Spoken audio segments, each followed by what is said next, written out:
Quand j'ai lu les livres qui traitent de Bardot, j'y ai pas trouvé mon compte. Voilà.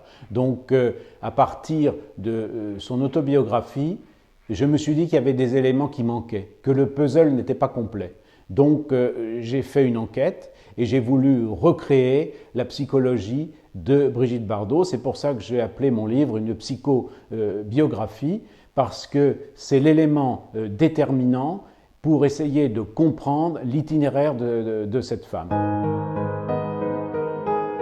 Cette femme, dès le début, est dans le trauma et vit une existence extrêmement pénible, dure, et elle va refouler ces éléments-là.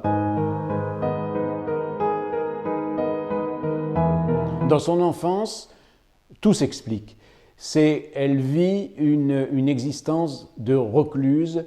Ses parents ne la laissent rien faire, la privent de la moindre des libertés. Et quand elle fait une bêtise, elle est giflée, elle est battue.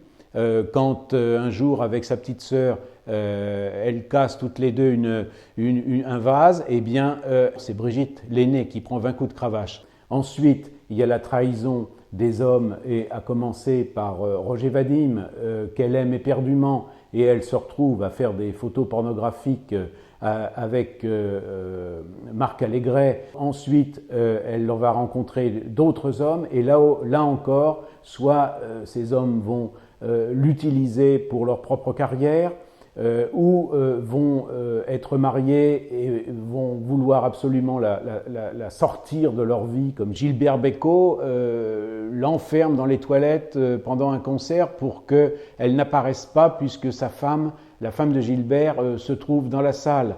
Comme Sami Frey, où Sami Frey raconte que pendant la guerre de 1940, il est une bête traquée par les nazis, où en réalité, ce n'est pas du tout le cas. Ensuite, il y a son autre mari, Jacques Charrier, le père de Nicolas, qui lui aussi est extrêmement violent, l'empêche de sortir quand elle est enceinte, lui fout des coups où, à un moment donné, on croit même qu'elle va perdre son enfant. Elle dit: on ne peut pas forcer une femme à avoir un enfant.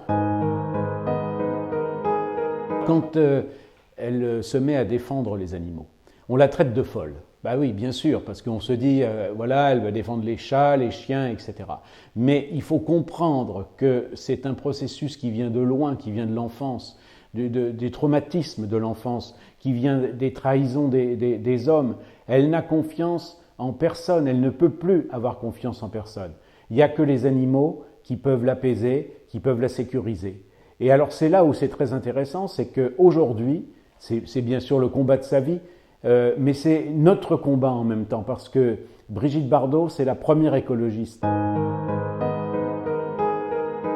Pourquoi ? Parce que quand, par exemple, elle dénonce l'élevage extensif, elle lutte contre la déforestation en Amérique du Sud. Pourquoi est-ce qu'il y a déforestation en Amérique du Sud ? C'est pour faire du soja, pour pouvoir nourrir les animaux qui ne sortent pas, qui sont parqués. On se rend compte aujourd'hui qu'elle l'a fait pour l'homme, pour l'humanité, cet homme qui n'a cessé de vouloir l'humilier, de la trahir et de la violenter dans tous les sens du terme.